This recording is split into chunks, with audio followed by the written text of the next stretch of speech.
Boa tarde, sexto ano. Na aula de hoje, a gente vai falar sobre o conflito entre Israel e Palestina e vamos ver o que tem relação com o povo hebreu que a gente estava estudando nas semanas passadas.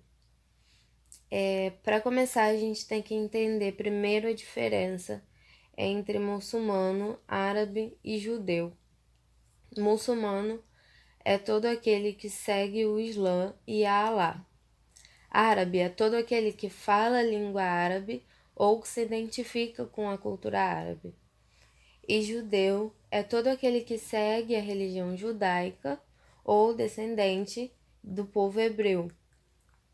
E falar hebreu, judeus ou israelitas são sinônimos, porque judeu são os descendentes do povo hebreu e que futuramente fundam o Estado de Israel. Então, aqui na aula de hoje a gente vai falar tanto hebreus, tanto judeus quanto israelitas, e vamos estar falando do mesmo povo. A região da Palestina ela é sagrada para 3 religiões diferentes, tanto para o Islã, para os muçulmanos, tanto para os cristãos e tanto para os judeus. Ela é sagrada para os muçulmanos porque foi o último lugar onde Maomé esteve antes de ascender ao paraíso. Para os judeus, por ter o Muro das Lamentações, lá no Antigo Testamento. E para os cristãos, por ser o lugar para onde Cristo foi depois que nasceu. A região da Palestina era o antigo reino de Israel, que passou a ser dominada pelos romanos e eles expulsaram os judeus da Palestina. Quando o Império Romano acabou, quem dominou a Palestina foi o Império Turco-Otomano, um império islã.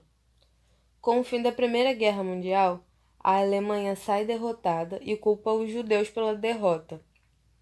Quando Hitler assume o poder na Alemanha e se dá o início da Segunda Guerra Mundial, cresce o sentimento de ódio em relação aos judeus. E os árabes muçulmanos, que não queriam os judeus por perto, se aliam à Alemanha para lutar a Segunda Guerra Mundial.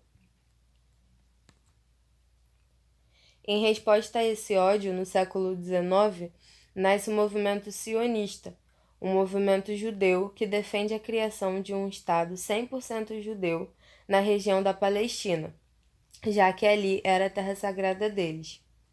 Depois, a Inglaterra assume o poder na Palestina e os palestinos se manifestam contrários a essa dominação e também se manifestam contrários à entrada de novos judeus na Palestina, aceitando apenas os judeus que já moravam lá. A ONU tenta resolver a situação dividindo a Palestina em 3 partes: Estado de Israel, Cisjordânia e faixa de Gaza. Mas essa divisão favoreceu o Estado de Israel porque ele teve a maior parte da região.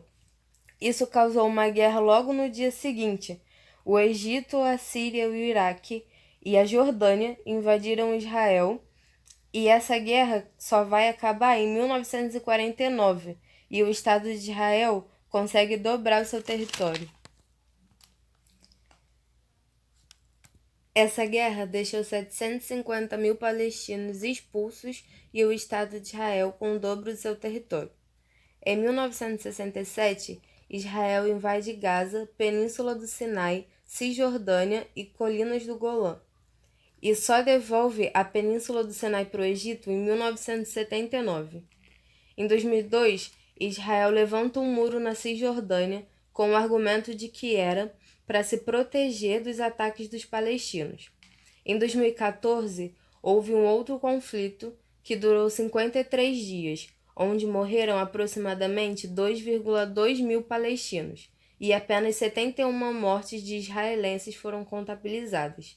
Esses números mostram a agressividade em que age o Estado de Israel em prol de construir um Estado 100% judeu. Para os judeus, a terra prometida é dada por Deus a Abraão. Hoje, essa região é ocupada pelo Estado de Israel, Palestina, Cisjordânia, Jordânia Ocidental, sul da Síria e sul do Líbano. Para os árabes, Eles são descendentes de Ismael e também têm direito à promessa, ou seja, também têm direito a ocupar a Palestina, a antiga terra de Canaã. Bom, galera, eu tentei fazer um resumão do que aconteceu e o que acontece ainda na região da Palestina. E acho que é importante para a gente saber que religião e política andam sempre lado a lado e que estados que sempre pregam a religião acima de tudo normalmente terminam em guerras e tá um pouco longe do conflito da Palestina acabar. Tá bom? Beijos. Tchau, tchau.